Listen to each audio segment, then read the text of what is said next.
A fitting game for this Halloween. What a weird game, to say the least, as well. A spooky game, maybe, for some football fans of the Steelers and Browns, but a game that's scarier for the Browns as the Pittsburgh Steelers end up with the victory as they now send Cleveland to last place in the AFC North, and Pittsburgh still fights to move up the ladder of the division. The Steelers winning it 15-10 in, again, a bizarre, asinine, kind of a weird game and a fitting game on this Halloween. I'm your host, Mike Asti, and this is our Steelers postgame show here on Pittsburgh Sports Live and Steelers Now. You want to head over to SteelersNow.com for a game recap, as well as all our postgame reaction from this game and our video reaction from Mike Tomlin and the players here on PSL.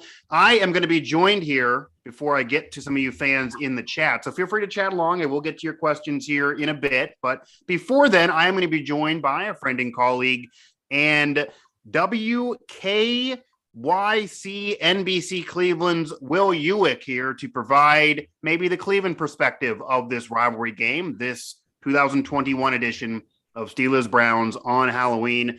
Will, thanks for taking the time, man. I know you got a busy day, obviously, as well here during Steelers Browns and having to hinker the news in just a bit. So I appreciate you taking the time, and what a weird game we just watched.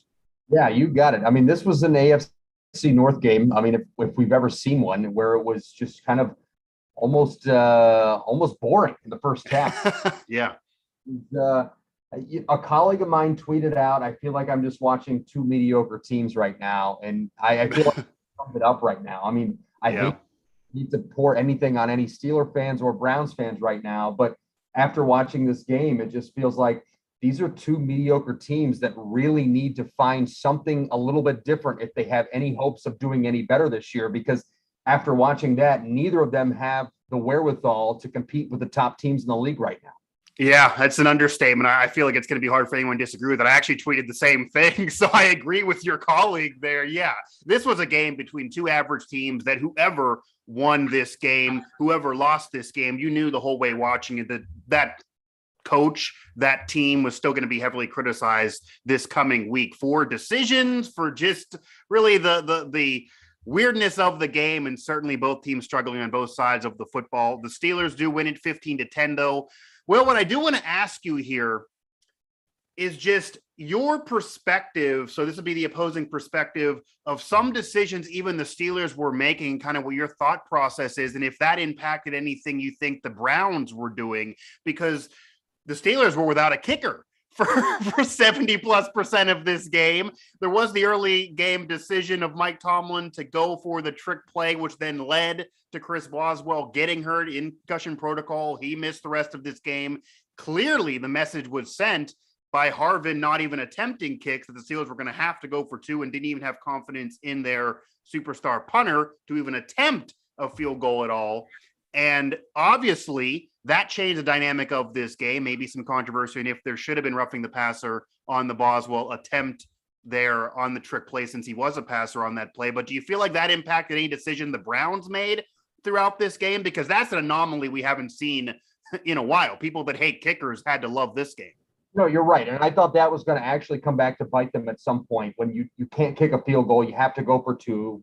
In a close game where you have to go for a touchdown every time, you go for it on fourth down.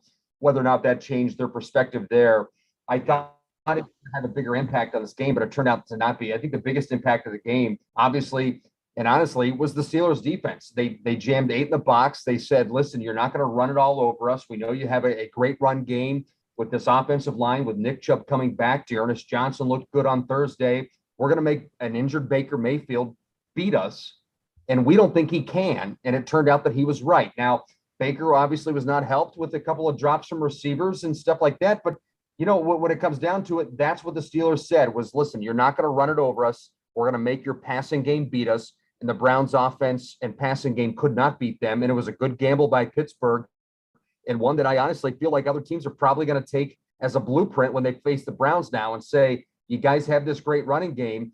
Let's see you do something else. And if you can't do something else, then this is going to be the outcome that we're going to honestly have to get used to seeing. Yeah, that's WKYC-NBC Cleveland's Will Ujek joining me here on the Steelers post-game show for PSL and Steelers Now. Steelers beat the Browns 15-10. I don't know if you consider this any revenge for last year's postseason game when the Browns eliminated Pittsburgh. I know Eric Ebron talked about that a lot before the game. Kicking someone out of the playoffs still means a lot more than a regular season game, but this is a weird one to say the least, one that might be remembered for how weird it was and it being on Halloween and may set the tone for potentially even weirder one coming up. No controversy with any player versus player battle after this game, but oddness from what happened in the game that Will was just touching on. Now, do you feel like it was anything the Steelers did or the Browns just couldn't get their mojo going, maybe because they were banged up? Baker Mayfield was questionable to play in this game until later in the week. Nick Chubb did play, but only averaged 3 yards per carry in this game. They're a very ground and pound team with or without Baker. They don't have Kareem Hunt in this game. This is a Browns team that obviously knows. You just touched on what the Steelers were trying to do in their scheme, and it worked in this game.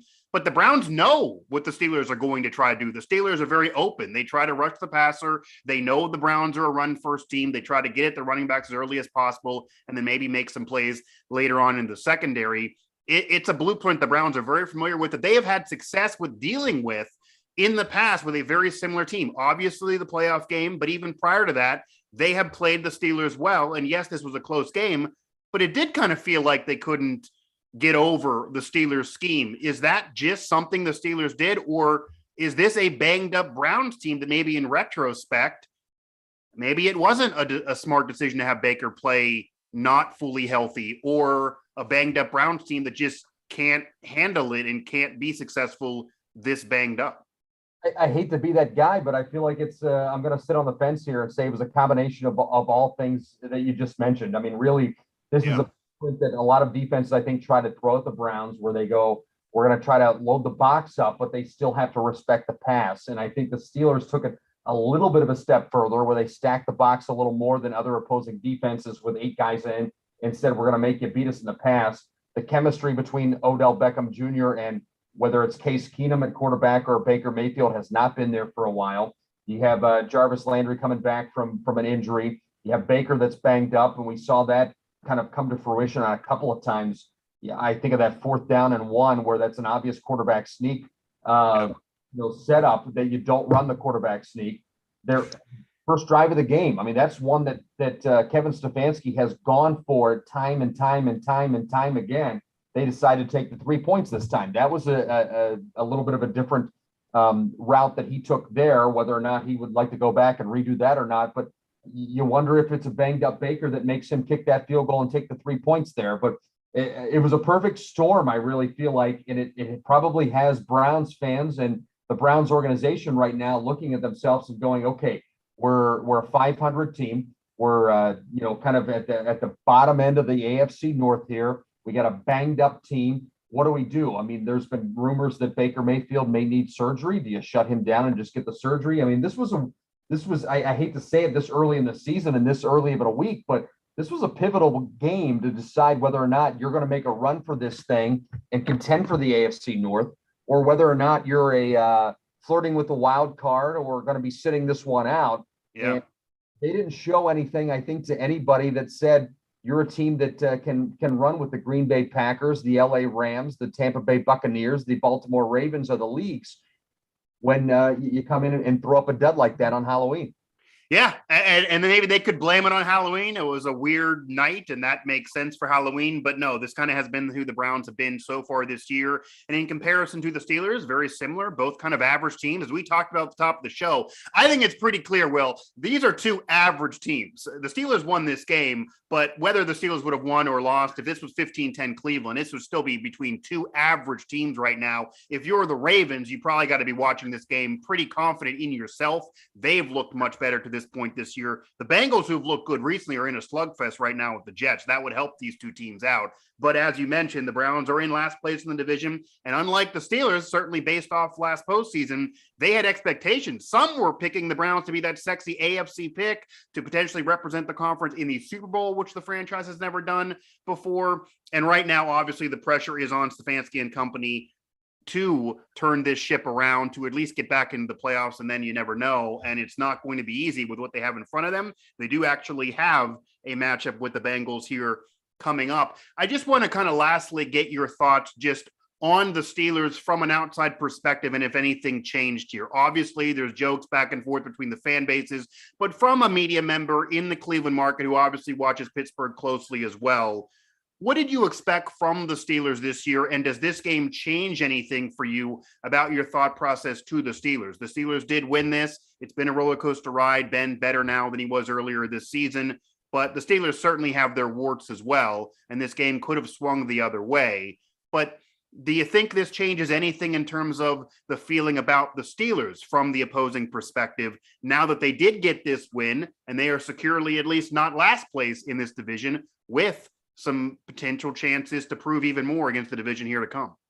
Mike, I think you summed it up perfectly. I mean, these are just at least right now two mediocre average teams that if they're both playing well, they can probably run and upset a lot of good teams. But if they're, if one thing's amiss, they're going to struggle to beat some of the bottom barrel teams of the league right now. And it's a weird place to be. And I think it's probably a worse position to be for the Cleveland Browns because of, as you mentioned, the high expectations coming into the season.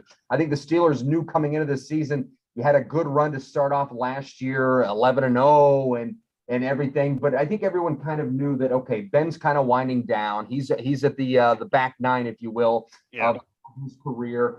And let's just see if he's got one last ride in him. And I think it's been kind of apparent, at least through the beginning of the season, if they don't find some way to shift something, this is going to be kind of an easy par back nine where maybe you make a wild card, maybe you just miss the playoffs. But I don't think Super Bowl is the expectation right now. And you let them ride off in the sunset and you hope to start rebuilding. For the Browns, it's a different course. You thought you had high expectations, and now you have a lot of questions on what's going on. But after this game, I think you look at it and go, I think either of these teams, if everything is clicking right, if you get a turnover here or there, they can run with just about anybody. But at the same time, if that turnover goes the opposite way, you can't make up for it. Both of these teams have such high high qualities of we need everything to click right to get a win, that when one thing goes wrong, I don't think either of them can make up for it right now. Now, whether or not either of them can get this sorted out, and it's a long season, they added the extra game, 17 games, that remains to be seen. But I didn't see anything today that makes me think that either of these teams can overcome a couple of turnovers or a bad flip of the ball here or there. No, these two teams certainly appear to be average teams. They certainly appear to be teams that could beat anybody, but maybe could lose to anybody. That's been the case for the Steelers. That's kind of been the case for the Browns as well. I don't think that'd be a shock to anybody. And a lot needs change still for both teams, even after this victory for the Steelers. I know Baker Mayfield, I'm sure, is going to be hearing it from fans, and that's going to be talked about all week long. Despite his success and being a young quarterback that a lot of fans believe in Cleveland, there's still not yet proof he can come back in games. And if you're trailing that 2-minute drive and leading them back in a game, that they're not blowing teams out, or if they need that last second drive. We saw at the end there, he celebrated thinking it was a big play and they were going to go ahead and win this game. And he was going to lead the charge. And then, of course, the team fumbling it right after. So that's potentially going to be a meme here moving forward, I'd imagine, or a GIF. Well, I'm glad to be talking to you, man. I definitely appreciate you taking the time. Maybe I will see you. I wish I was in Cleveland. I never thought I would say that, but I wish I was in Cleveland for this one and could see you in person, do this in person. But if you do come to Pittsburgh for the January 3rd affair, let me know, and I'll either see you in the press box, maybe we'll have a beer or so. But glad to talk with you, man. Sounds good. Always good to be with you, Mike. All right. Again, that was Will Ujek. I definitely appreciate him joining me there, as he had to do so right before he anchored his own news. So I definitely appreciate him taking the time. Will Ujek, a friend and colleague of mine, actually. I can say that. He was a friend and colleague from our days at West Virginia University and U92 WVU-FM there in Morgantown. Will Ujek, of course, coming to you from WKYC-NBC affiliate in Cleveland. We got some Cleveland perspective, but that's a game that it's pretty clear. These are two average teams. These are two teams that need to improve a lot. I now will go to the chat here. This is our Steelers postgame show. Steelers win this 15-10. The Steelers do end up with a big victory. They now avoid last place. The Browns now are in last place. Cleveland now a team that's at 500. The Steelers able to bounce over that with their record. So this is a big win for Pittsburgh, even without a kicker. But we got to get there. Steelers win a 15-10. Our post-game show here on PSL. And, of course, our post-game coverage is over there at Steelers Now if you prefer to see the written word instead of hearing me. But if you're with me in the chat, and as I see you, some of you are, I'll talk with you for a bit longer here. And as I go through the chat, not happy about Boz got hurt. And, of course, this is going to be a whole conversation about Boz. I just knew it would. We beat them in the end, but no kicking game. These are obvious things, guys. Of course, the kicking game, a major problem for the Steelers. And I got to say, it's a major problem that maybe this will be overshadowed in a victory. But I know my colleagues and I, we're not going to let Mike Tomlin off the hook for this. I know he's going to be asked about it. We'll have that video on Pittsburgh Sports Live. That coverage will be there on Steelers Now and what Tomlin has to say about a controversial decision, to say the least, depending on how the rest of this season shakes out and Chris Boswell's health moving forward. Chris Boswell, a guy that's one of the better kickers in all of football, a Pro Bowl kicker en route to a Pro Bowl season. To this point, I've been joking, but I've been serious as well, calling him the team MVP. We know his issues of years ago, but he's certainly turned that around and become one of the most accurate kickers in football. And you risk him with a weird trick play. And as much as Mike Tomlin doesn't want to live in his fears and he wants to be aggressive, and that's what he did say was the reason why they tried the trick play. He wanted to be aggressive and show, hey, the Browns in America, we're aggressive. It's a rivalry game. It's AFC North football that he loves so much. It ended up not working, and it ended up getting his kicker hurt, getting his kicker out of the rest of this game in a game you needed the kicker more than any other. And he had to know that at that time. Both offenses were struggling. It was a close game at that point, 3-3. For me, forget the injury. For me, you take the points. You take the points every single time in that situation, moves it to 6-3, and you have the lead in a close game that you don't know who's going to score from then on. You don't know how many touchdowns are going to happen for these teams moving forward. It was a 3-3 slugfest. AFC North football, Tomlin loves it. You take the points there. You are up 6-3. That's better than, of course, being 3-3 with your kicker hurt. And not only do you take the point because you just smartly take the points, you take the points because if the other option is a trick play in which your kicker is throwing the football in a game against a team that you know is kind of headhunting for your passer, even if that passer is a kicker, they knew what getting Boswell out of there could do and how important he is to the Steelers and would be in this game. You don't risk him. You don't try that play. So the play call sucked for me. It was really risky and didn't work out, of course, for the Steelers. And again, you take the points. You take the points in that situation. So yes, the Steelers won. It didn't cost them on this day, but the rest of the game without your all-pro kicker where you're going for two instead of even attempting an extra point, which maybe is a conversation for another day, because I get not every kicker is like Pat McAfee, who Will and I actually knew from our days at WVU when he was able to kick field goals there after playing soccer in high school. And then, of course, became a Pro Bowl punter in the National Football League, punting in Super Bowls that, look, not everyone can do that. Not everyone's that guy. It's a punt, pass, and kick competition type of kick. I'm not saying I could do it, but he has a boomstick. We know that. Maybe you get lucky on some accuracy. You got to try. I feel like he's a professional kicker, and I get a professional punter more so. And yes, he tried kickoffs, and he was fine on kickoffs, but you got to try. I honestly would have tried to kick that field goal with him even when they eventually did score a touchdown. They got lucky, and that ended up being converted to a touchdown. If that didn't end up being a score, that would have been controversial too. So Tomlin got lucky in some decisions in this game. This was a lucky win for the Steelers, even though it counts the same. It's crazy to me that Harvin can't even attempt a field goal. You wouldn't even try with him to see what you have maybe, even earlier in that game once Boswell was hurt and you knew he wasn't coming back, because that was around the halfway point. And then, of course, to even attempt a trick play in that situation when you know the game is close, you don't know if touchdowns are going to happen, and a field goal could win it for you, you take the points for me. Yeah, and we would be getting the ball back in the second half, a Steeler fan says here in the chat. We got a lot of Steeler and Browns fans going back at each other, and you're going to like that. That's fun here on Halloween between two rival teams, Steelers, Browns. And we did hear a lot about this heading into the game. Of course, Steelers fans don't want to suffer a playoff loss to the Browns last year, and that's big for Cleveland. Even with this loss, they're going to brag about that for years to come, unless the Steelers would beat them in the postseason here into the future. Browns got to get there first. Really, so do the Steelers. Nothing locked up for either team in that regard. Maybe we'll get another edition this year if they both keep moving in that direction, and Cleveland can get things turned around. But it is better for the rivalry to have Cleveland as at least a contender that can flirt with things, to be a better team than being a 2-win team most years. That wasn't great for the rivalry. That wasn't really a rivalry then. So this rivalry is better now with what happened last year, and that Cleveland is a contender. And the 3 points again in a close game. It seems like this chat is unanimous. I'd love to hear from anybody if you disagree. If you like, because I did see this from someone on Twitter, if you'd like the trick play, if you're okay even with the trick play, if you're fine with the trick play attempt, and maybe you say, well, nobody can predict an injury.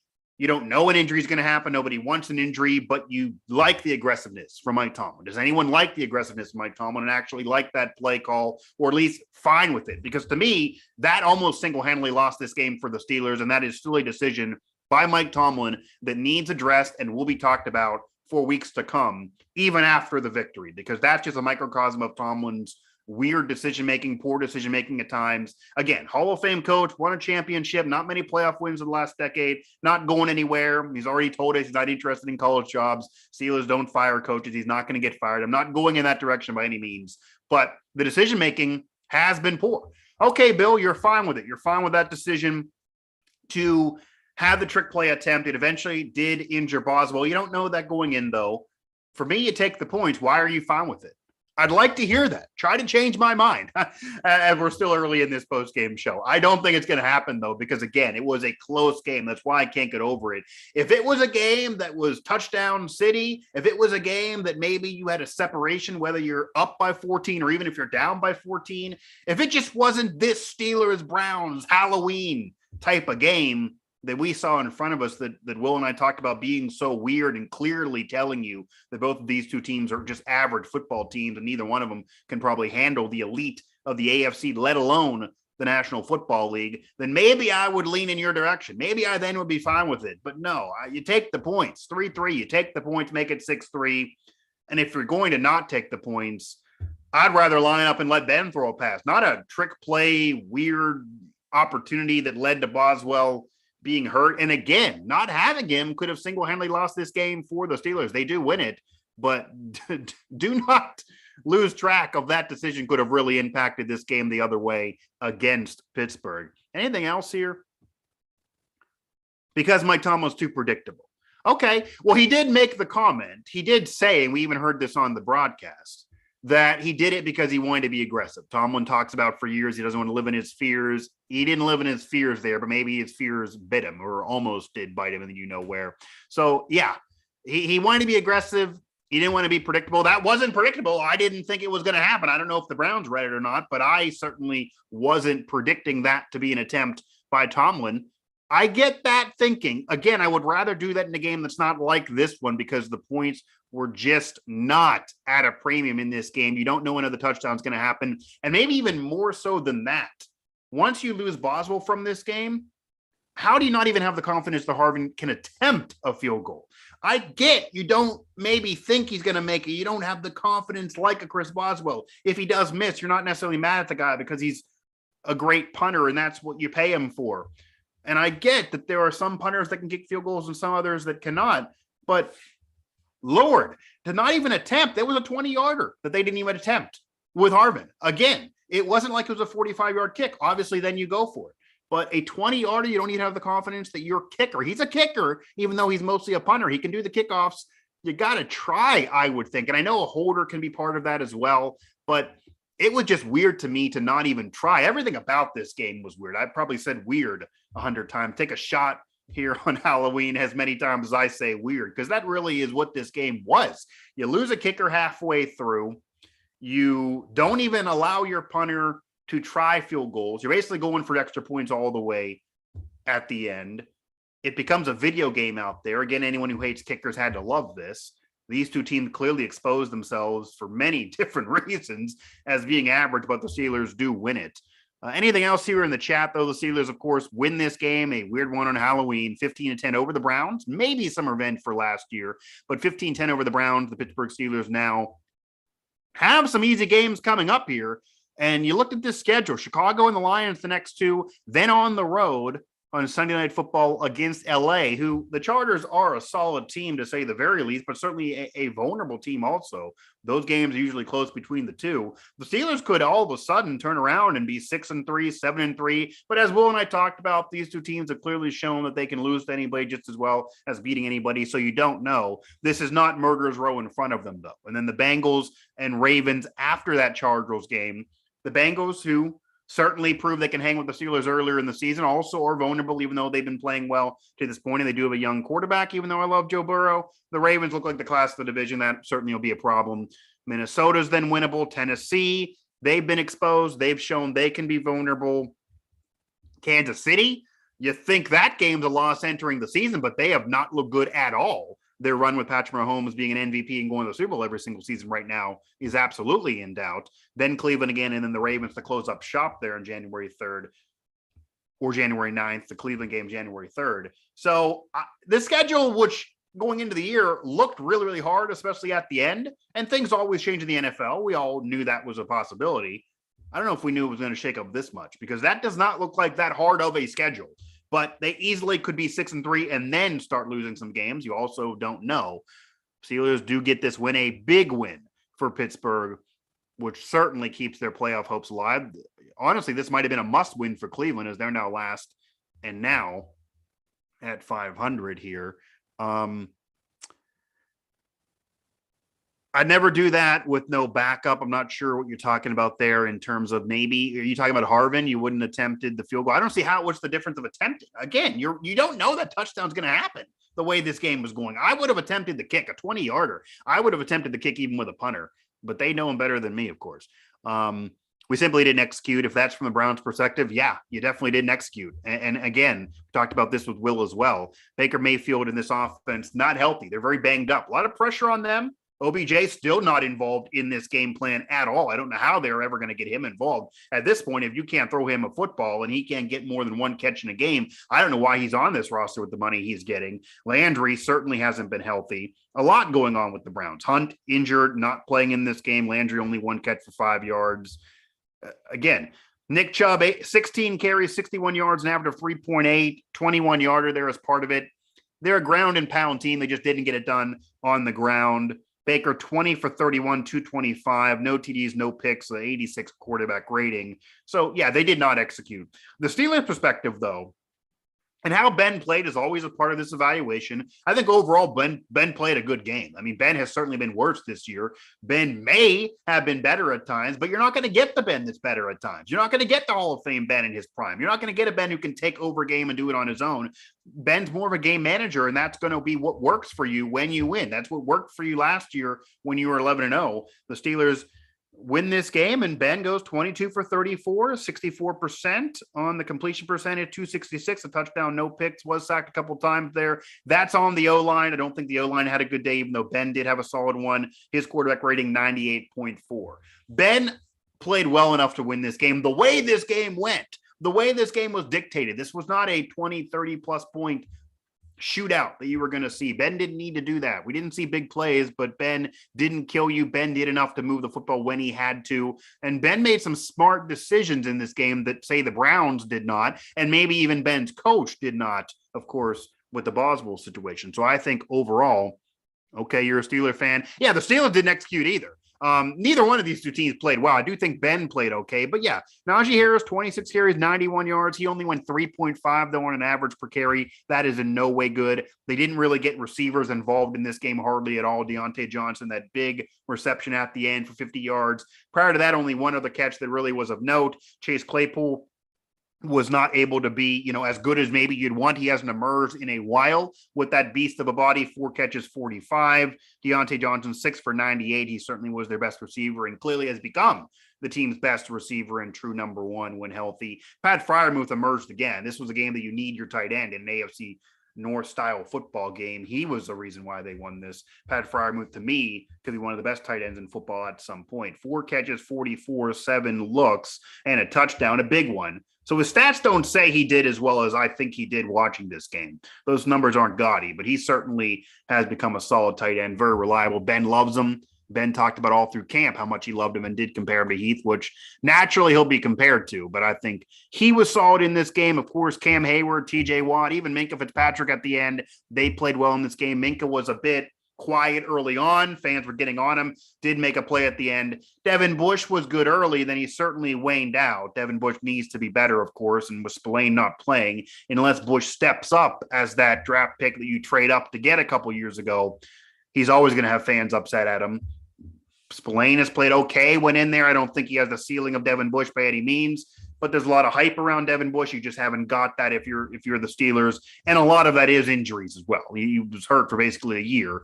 If they say he's healthy now, you got to assume that he's healthy and should be better. He was okay early on in this game, not at the end. Minkah got better after struggling early. Cam Hayward, TJ Watt, death taxes, and Cam Hayward and TJ Watt making plays. They were a big part of why the Steelers did win this game. Again, Steelers win this 15-10. A weird one on Halloween. That's probably an understatement for this game. Didn't have a kicker halfway through. Didn't even attempt kicks in that second half. The Steelers able to still get the victory, though. And Pittsburgh then does have that NFC North schedule coming up with Chicago on Monday Night Football as their next game, and then a game against the Lions the Sunday after. And of course, the Lions may be the worst team in football, one of the worst. That should be a win. Chicago certainly should be a win as well, and they usually feast on young quarterbacks. Should win both of those. You never know, though. But this win is big for the Steelers, who now end up with their 4th victory of the season. So that's a big deal for Pittsburgh, now 4-3 and heading into winnable games after getting this victory. Not impressive at all, but maybe AFC North football doesn't get you impressive wins in this rivalry. These two teams still screen to be average teams for me, but the Steelers did win, and certainly better than not, and certainly a big win for Pittsburgh overall this year. And now the 3rd straight victory for the Steelers. Denver, Seattle in this one. Seattle banged up, not that good. Denver banged up, maybe overrated at that point. 3 wins, but not against anybody good. They've now been exposed. These aren't great teams the Steelers are beating, but they're playing who's on their schedule, and they're getting these victories. This isn't college football with strength of schedule matters. It's about getting victories here in the NFL. The schedule will beef up and get harder later on down in the season. They had a little harder of a road early on this year, losing their 3 out of their first 4 games, with that weird one in Buffalo on the road being the only victory there that first month of the season. But the Steelers now turn the corner. They're now 4-3. They now get their 3rd straight victory. They now head to Monday Night Football, which gives them a little bit more time off a win.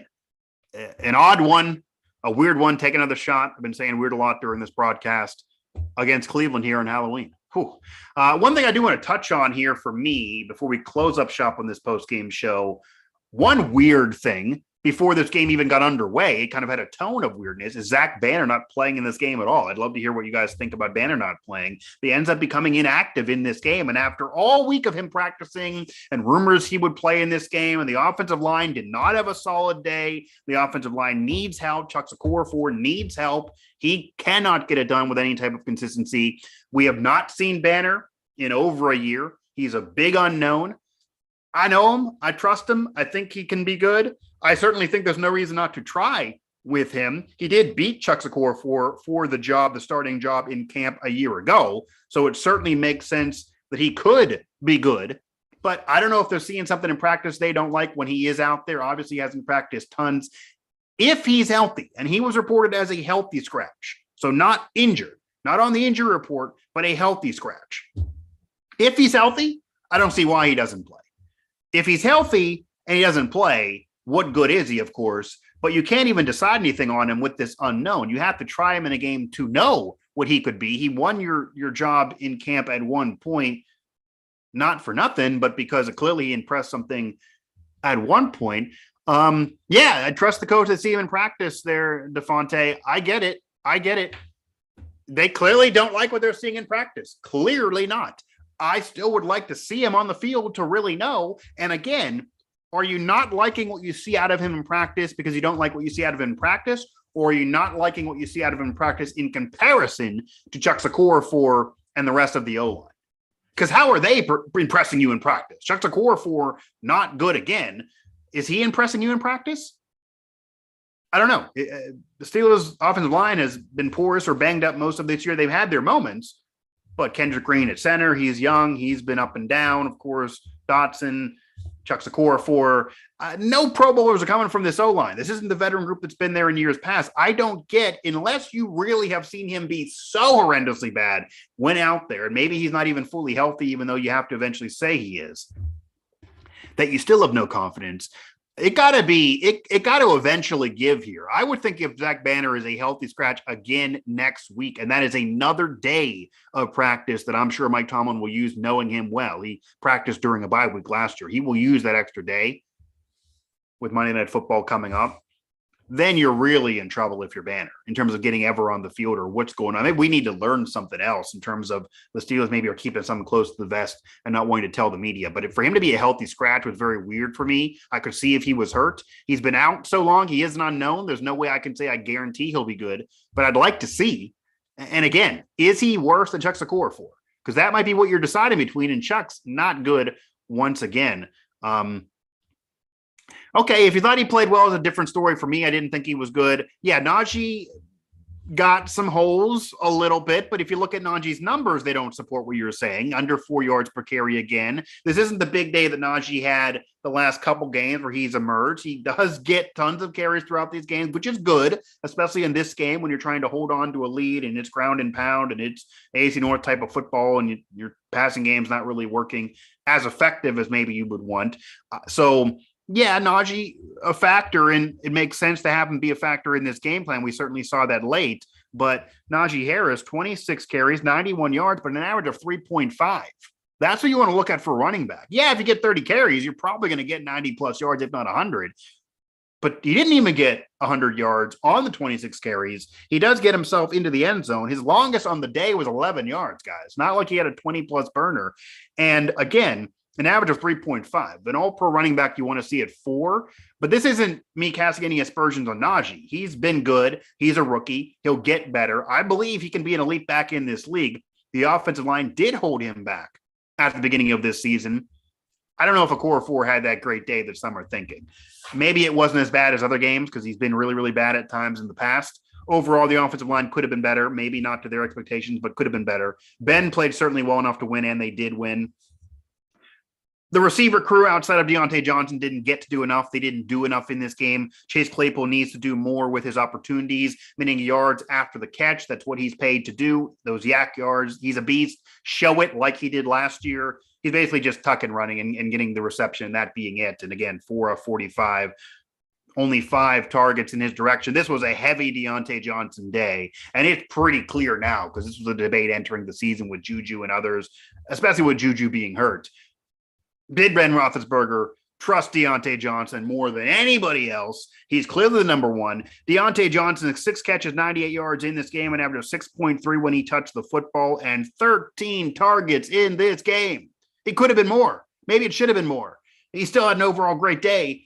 Ben really loves Deontay Johnson. He has become the Steelers' number one when healthy, because that's not always a guarantee. It is a concern with him over the years. But when healthy, Deontay has everything you'd want in terms of creating space, versatility, speed, being able to do something with the football after the catch.